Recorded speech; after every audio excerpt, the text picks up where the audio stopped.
Hello everyone, it's September 6th, a lovely Saturday, and you're tuned in with me, Sanatani. Today, I'm super excited to pull a really cool trending article from the archive. And trust me, it's about something we all deal with every single day, fake news. So, let's get right into it. The title of the paper is Design Effectivity at Explanations for Misinformation Detection, a comparative study of content, the social, and combined explanations. Feel the quote is super long. Okay, so you know how you're scrolling online, and you see some crazy headline, and you're like, wait, is this for real? It's getting so hard to tell what's true and what's not, right? Well, scientists are building AI that can spot misinformation, which is awesome. But just having an AI slap a big red fake label on something doesn't really help us understand why it's fake. That's the exact problem this paper is trying to solve.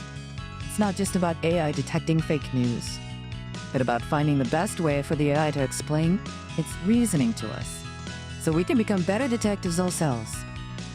The researchers had this really brilliant idea. They thought where there are two main ways to look at a piece of news. First, there's the content explanation. This is all about the words and sentences in the article itself. Like, does the language sound super emotional or dramatic? Does it use vague phrases? Things that are designed to make you feel scared or angry, or often big red flags for misinformation. Then, there's the second type, a social explanation. This one is all about the context surrounding the news. Like, who is the person saying this? Are they an expert?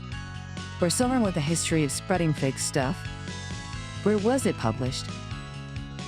On a trusted news site? Or a random blog? That's right. It's like looking at the story's reputation.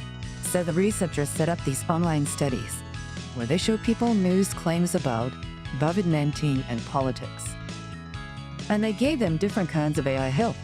Some people only got the content explanation. Some only got the social explanation. And some lucky people got both. But here's where it gets super interesting. Sometimes, the content and social explanations agreed with each other. The paper calls this an aligned explanation. For example, the AI might say, the language is super emotional, and the person who said it has a history of being wrong. So, everything points to it being false. But other times, the explanations would totally conflict.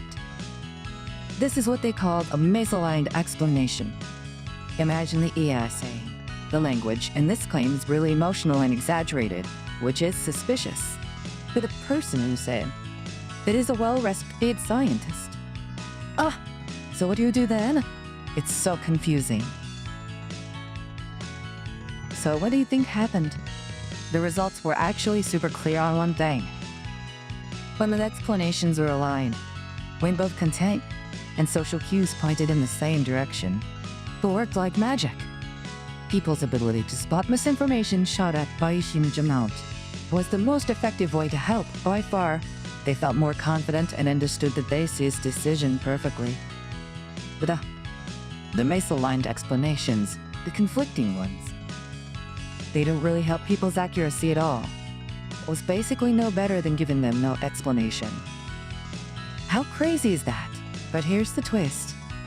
Even though it didn't improve their accuracy, people in the study said they found the conflicting explanations really useful. Isn't that weird? The researchers think it's because when you see two opposing views, it forces you to stop and think more critically. But it could also just confuse people, or make them stick with their original gut feeling, which is a classic case of confirmation bias.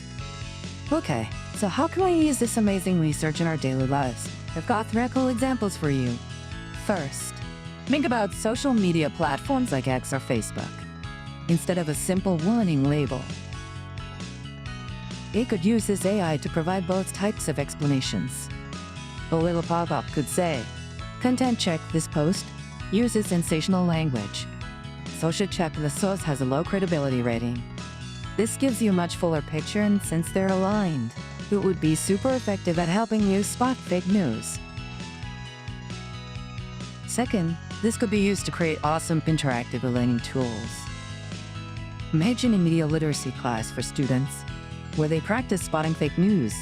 The program could show them articles where the Kai's explanations are aligned, and others where they're misaligned. The misaligned ones will be perfect for starting a class discussion and teaching students how to weigh different kinds of evidence. And third, for video streaming services like YouTube, you search for a sensitive topic.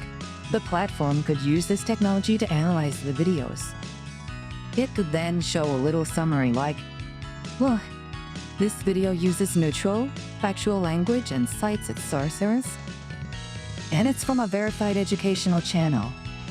This would help you find reliable information so much more easily and avoid falling down a rabbit hole of misinformation.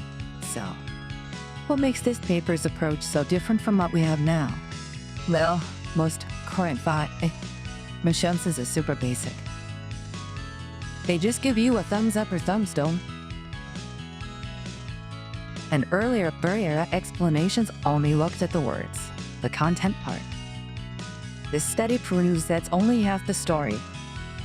The biggest takeaway is that we need to consider the social context, like who is speaking and where, and most importantly, the alignment between these two types of explanations is key. Just throwing more information at people doesn't work, it's contradictory. It's about providing clear, consistent, and helpful guidance. This research is so important because it's not just about making AI smarter, it's about making AI a better partner for us humans. It's about designing explanations that truly empower us to navigate the complicated world of online information.